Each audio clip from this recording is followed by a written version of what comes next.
Kelly alongside Will Ujek. Thanks for stopping by, my man. I'm good to have you here. I'm kind of a little bit hurt that this is the first time you've invited me on there, if I'm being honest. I know. This has been kind of like, this has been guest week because with Okay. Jimmy in Indiana this Absolutely. week. So, you know, better late than never. But It is. I'm glad to have you It's here. just nice to be nominated. It's like Susan Lucci. It's just nice to get nominated. The Donovan Live postgame show is presented by Master Pizza. Will, if you know, you can download the Master Pizza app. You get pizza points every time you order. You get great deals, great discounts. That's Master Pizza. Taste above all. Okay, well, we're going to check that out. That's right. That's right. Now, there's a lot of reasons why I wanted to have you on the show because I've been just dying to talk to you about a lot of the Let's Be Clear interviews that you've done over the last couple of months. But first and foremost, tonight on Channel 3 News at 11, you can see it right now, actually, at WKYC.com. You caught up with Anthony Russo, co-director of Avengers, both Infinity War and Endgame, and Cleveland native, and he's back in town today. They've done a lot of these Marvel movies, including Winter Soldier, which was shot here in Cleveland. Civil War as well. Always looking to get back to Cleveland. They're very proud brothers. And the way that he phrased it I thought was great was that Cleveland helped shape the way they think. So he says Cleveland helps shapes their movies. Like, if you think about it, it shaped them in the way that they think. Yeah. So when they're trying to think of how to visualize and put something up on the screen, the Cleveland upbringing kind of shapes how they're putting it up there. So it's very fascinating, and they continue to try to come back to Cleveland to do special things like this meet and greet that was down at a Best Buy, but also to shoot here, Dave. Yeah. And there was talk for a while, I don't know, we talked about Let's Be Clear, I was with Ivan Schwartz, who was a few weeks ago. getting ready to leave, and he had mentioned that because of that tax credit that expired, and there was some uncertainty, that Endgame left Cleveland. Now, when I talked to Anthony today, Russo, about it, he said, there was a time when they were thinking about shooting in Cleveland, at least some of Endgame, which went on to be the highest grossing film ever. Right. But because of some things like the credit and some planning issues, it didn't work out. However, they were supposed to come back here with this movie, Cherry, starring Tom Holland. Spider-Man. Spider-Man. You know him as Spider-Man. And that was the thought all along, that they were going to come here to do that. Again, because of that tax credit lapse in the state budget, they couldn't wait around and say, well, I think it's coming back. They went to Plan B. Now that's no longer shooting here. Because it's about the movie, if I understand right, it's about the opioid crisis, and it's set in Northeast Ohio. So certainly to film in Northeast Ohio, the hometown would be great. Of the Russos, it would be fantastic. Yeah. I hate hearing that. I absolutely hate hearing that, because that to me, that's an opportunity lost. Yeah. I think, you know, not to get too political, I just think people in Columbus maybe aren't thinking long term about stuff like this, and it's unfortunate. Well, it seemed like a slam dunk, as you mentioned. I believe, and I could be wrong, that it's based on a novel, Cherry, and that novel is set in Northeast Ohio. So you have two Northeast Ohio brothers directing it. Yes. And you have Northeast Ohio, which is kind of a major star. Now Tom Holland has really elevated himself because of the Spider-Man movies. And we've gotten to the point where we know how to do movies, right? We know how to do big events. So it seemed like a match made in heaven that just fell by the wayside because of a little bit of a planning lapse. And so it's unfortunate. But hopefully, in speaking with him, he does feel like Cleveland is on the right track. We're getting there. We just got to continue to do some small steps and some things, and you'll hear from more from Anthony Russo tonight at 11, as you mentioned. And so looking forward to hearing more about that. This Let's Be Clear thing that we've done at Channel 3 over the last, about 9 months or so, I think, that we've done? My first meeting on it was in November of last year, and then I think the first one shot in January of 2019. So it's been like 9 months. Yeah. It really has taken off. What is it from that first meeting to now where it is? I mean, all the people you've got a chance to sit down with.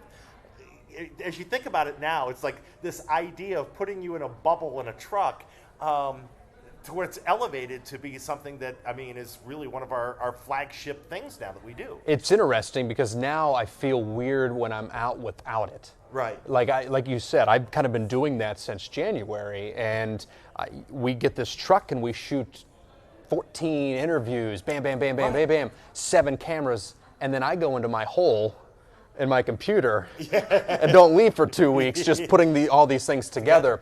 And it's fascinating because you have a 25-minute interview that's maybe streamed live like this, And to try to whittle that down to 3 minutes of TV air, it can be excruciating sometimes. Absolutely. And there's a quote, I forget who it was from, but my producer that helps me out with this, Chris, always says, I would have written you a shorter note, but I didn't have the time. And that's how I feel about when I'm editing some of these. It's like, if it was 8 minutes, it'd be very easy. It's so much more difficult and keep whittling it down to just 3 minutes because a lot of them are just filled with very interesting conversation. And it's been just a wide gamut of people who have agreed to do this, from the governor and Mike DeWine. Twice. He's the first repeat. He's the repeater. Yeah. You've had sports stars. Yeah. You've had WWE wrestlers. Yep. You've had actors and actresses. I mean, business leaders, the wide gamut. I got to imagine for you, it's a challenge, but it's a fun challenge to do the preparation. It is. All about, because we always talk to people when we do these types of things, it's all about preparation and knowing, about the person and being able to, have that conversation. Right. Well, and the whole idea for it is to bring people online along with the journey so that they can get their questions answered or at least asked. Okay, so you may not have the chance to run into former Governor John Kasich on the street. You may not see Chaz Palminteri, I love Chaz one day. Palminteri, man. So you can't ask them these questions. So the idea is that I'm just kind of the conduit to take your questions and give to the guest. The problem is, though, sometimes we don't get a bunch of them. Sometimes it's a lot more just comments and not questions. So as you mentioned, it's like being back in college when I'm doing these cram sessions the night before. I want to know as much about your life as I can coming in there. So if we don't get a lot of questions, at least I'm ready to go. I can fill half an hour. We can take the conversation in all sorts of directions. Right. And still, and maybe stimulate you out there at home watching and saying, oh, you know what, wait a minute, I want to ask about this. Yes. And I'll tell you, that's what got me to my favorite moment ever was with Chaz Palminteri. So I'm doing this research ahead of time, and I find this story about him and Frank Sinatra. And I'm a giant Sinatra fan. Oh, yeah. And he shared olives with Frank Sinatra that's this very big, like you're a made man type, like bonded for life friendship. And as I'm reading this story about him telling some article at one point in time about it, I asked my wife, I said, how crazy would it be if I went out right now to the store and got olives and took it into this interview tomorrow? Like, I would love to share an olive. What do you She think thinks I'm nuts, right? And I'm like, I think he would appreciate the homework that I'm doing. Absolutely. And he would be fascinated. And if he turns me down, he turns me down. Maybe it is a little too ceremonial and too special where he's not going to want to share with me. He talked about it the entire time afterwards, how special that was to him. He thought it was so great. No one's ever done that because I just had the olives and we shared it, and that olive jar is now sitting in our kitchen. It's been sealed, and it's a trophy, man. It is, I mean, that's amazing. Never to be opened again. And then there was Monica Potter. Yeah. And you and her were having. I mean, and Monica's done things with us now at Channel 3 over the last Several couple times. of months now.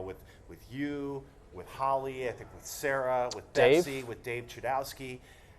And you guys were just having a great conversation about her career, and all of a sudden, the Harvey Weinstein thing came out, and I remember just being here, and my mouth just kind of dropped to the floor. I'm like, oh my God. And I thought you handled it extremely well, and just kind of, knew when to kind of push, but when to back away and let her tell it, because it was like something that nobody expected. It was a curveball, and it was amazing that she felt comfortable enough to open up and have that conversation.